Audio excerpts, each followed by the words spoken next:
So at the Game Awards, I guess they announced Lara Croft is going to be in Call of Duty. And look, I don't even think it's the fact that she's hot people are attracted to, really. I think it's more so the idea of woke being dead that people are attracted to, myself included. Look, myself and many gamers included, we support, just like any reasonable person would, we support women's rights and LGBT rights and issues of supporting civil and social liberty. Sure, any reasonable person would support a cause of good like that, okay? But the thing is that woke isn't supporting those causes of good. It's weaponizing them to control you, because pretty soon, if you say you support those causes, then they'll say, well, if you support this cause, then you're not allowed to play this video game, you're not allowed to play that video game, you're not allowed to read this book, you're not allowed to eat at this restaurant or eat at this restaurant, you can't support this business or that business, you especially can't vote for this politician or this bill, you're not allowed to go to this church or worship this god or have this religion. And look, I don't see how desexualizing the sexy ladies in the video games is somehow going to go to like third world countries where women are oppressed and somehow get them the right to vote.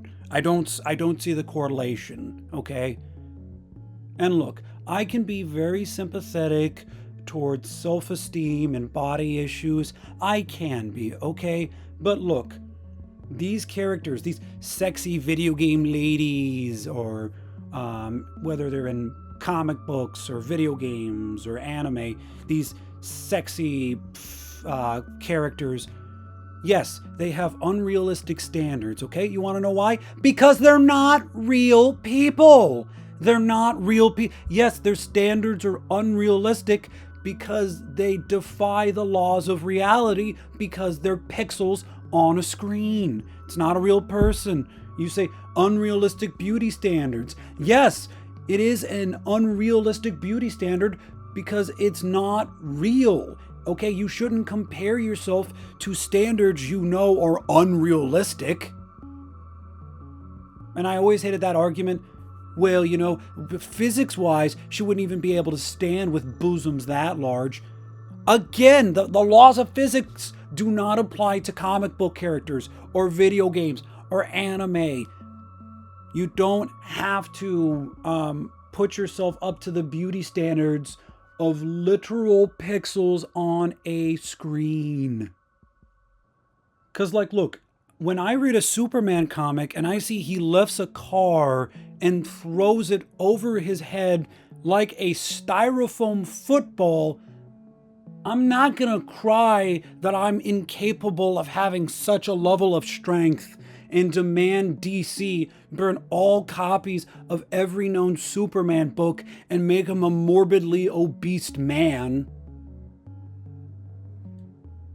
The AAA game studios and developers, they tried for years to desexualize all these women in video games, and upon doing so, there can only be what I would describe as probably the biggest projection of chin fetishes I have ever seen. I didn't even know that that was a thing somebody could be into, but apparently these politically correct game developers and studios were really into chicks that looked like their dads.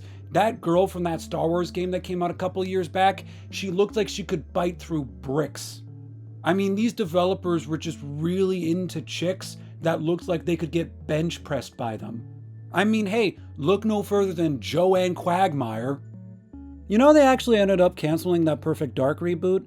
I think it's because due to hardware limitations on both console and PC, they wouldn't have had the necessary power needed to render in all that chin. Okay, look, you thought you had a hard time loading up Cyberpunk when it first came out on your consoles or PCs? You don't even know, dude. You can't even compare the amount of power necessary to render in all that chin, okay? You would try to load 1 pixel of that chin on the strongest of PCs available on the market and your graphics card would just explode. Like, I feel that it wouldn't have genuinely been that big of an issue, if they had just gradually unsexualized characters in video games over time, like nobody really would have cared as much, as long as the games were still good quality and affordable. And in the case of AAA titles, none of that is the case. But most importantly, it really wasn't the fact that they wanted to stop sexualizing all the ladies in video games. It was more so the fact that they politicized it. Okay, gamers became hardcore gooners to spite the industry, okay? And I'm 110% with them, all right? Look, if I said, for example, if I told you I didn't like Dr. Pepper, I know, blasphemy, but this is just a hypothetical, okay? Anyways, let's hypothetically say I told you I didn't like Dr. Pepper. You would probably think to yourself, you know what? That's fine. You know, it's a free country. He's allowed to have his opinion. But then I said it's because years back they had a product called Dr. Pepper 10 and it marketed itself as exclusively for men and said it was not for women. True ad, by the way. And so I claim, because now I think that Dr. Pepper is a misogynistic soft drink, not only will I stop drinking it, but I demand everyone else stops drinking it. And in fact, I believe we should completely and utterly ban Dr. Pepper altogether. You would start drinking entire 12 packs of Dr. Pepper just to spite me. You could be a type 2 diabetic and you would still be throwing back full sugar 2 liters of the stuff just to rebel against the nonsense. Gamers are not misogynists. They're not this, they're not that. They're not all these buzzwords you use. Gamers just don't like unnecessary politicization in their games, and they don't like overpriced games that come out broken, unplayable, and the industry is meeting none of those standards, which are relatively fair and reasonable. Also, let's talk about the, it's not even really an elephant in the room, because we all know about it. It's not like we're ignoring it.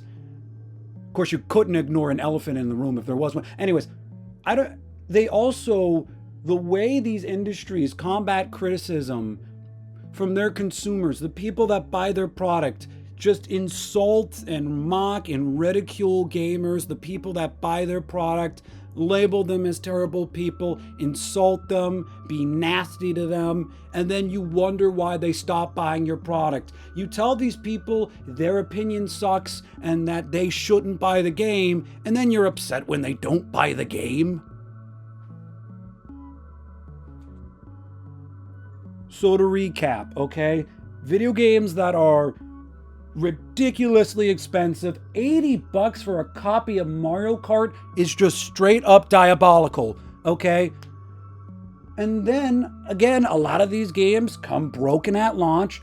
Hostile companies that are aggressive towards the consumer and disregard consumer feedback. You would think you would pander towards the people buying your product. I've heard about people talk about, like, pandering like it's a negative thing, like the Ghostbusters movie came out a couple years back and some of the reviews said it was just pandering to Ghostbuster fans. Yeah, of course, a product is going to try to pander itself towards the people that are likely to buy the dang product. If I run a sports bar, I'm probably going to make an environment that panders to sports fans. That's just what you do, all right?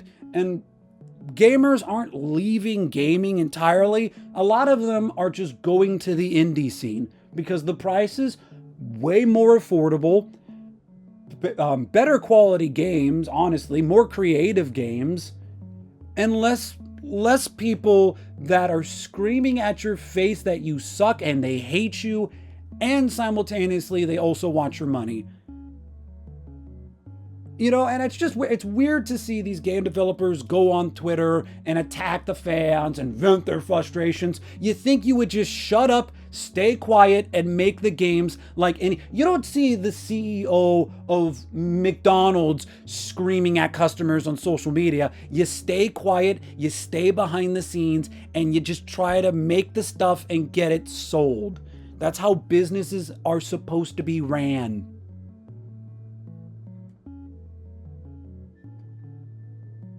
I mean, just genuinely try to imagine the CEO of McDonald's getting into arguments with people in the comment section of their social media, just like, fuck you if you don't like the filet of fish, then don't buy our food, you fat fuck.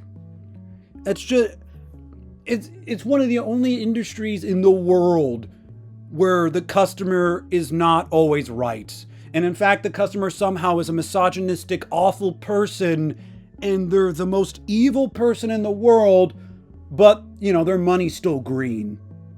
They just think gamers are like pay piggies. Like, they just want to be insulted and throw all their money at you.